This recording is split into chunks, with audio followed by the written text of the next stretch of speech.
First Amendment. How on earth can the country of Adam Smith and the Industrial Revolution be deindustrializing?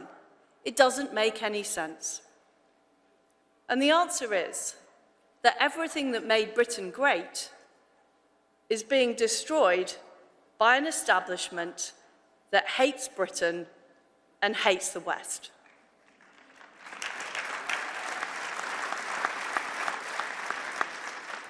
Like in most of Europe, our universities, our institutions, and our corporations have been taken over by anti-West ideology. Islamism, green extremism, anti-capitalism, wokery, transgenderism, you name it, they've adopted it. And what we've seen is a massive failure of leaders in Europe to push back against this, because this is not something the population wanted. This is not something the people in Britain or Europe voted for. This is something that was imposed from above.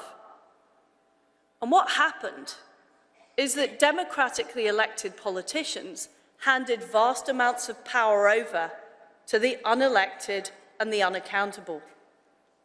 In Britain, Tony Blair in particular trashed centuries of liberty by creating a tyranny of technocrats.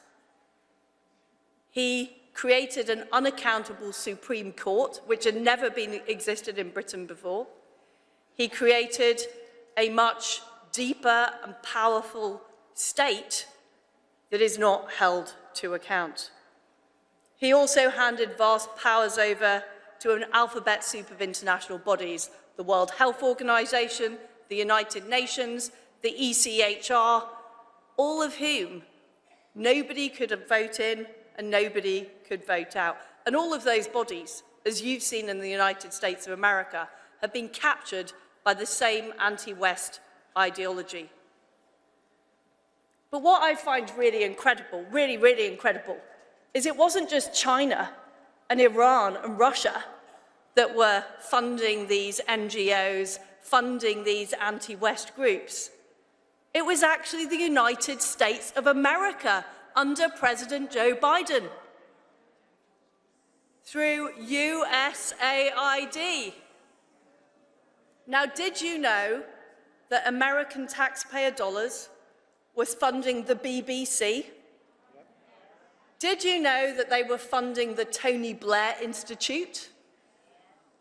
Did you know that they were funding Rory Stewart's wife? It's incredible. We thought you were our friends, but you were actually, American taxpayers were funding this anti-West ideology.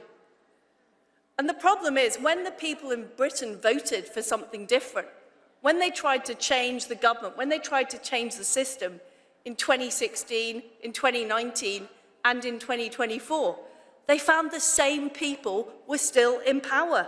The bureaucracy had not changed. And it's no surprise that young people are losing their faith in democracy because they don't believe it can change things.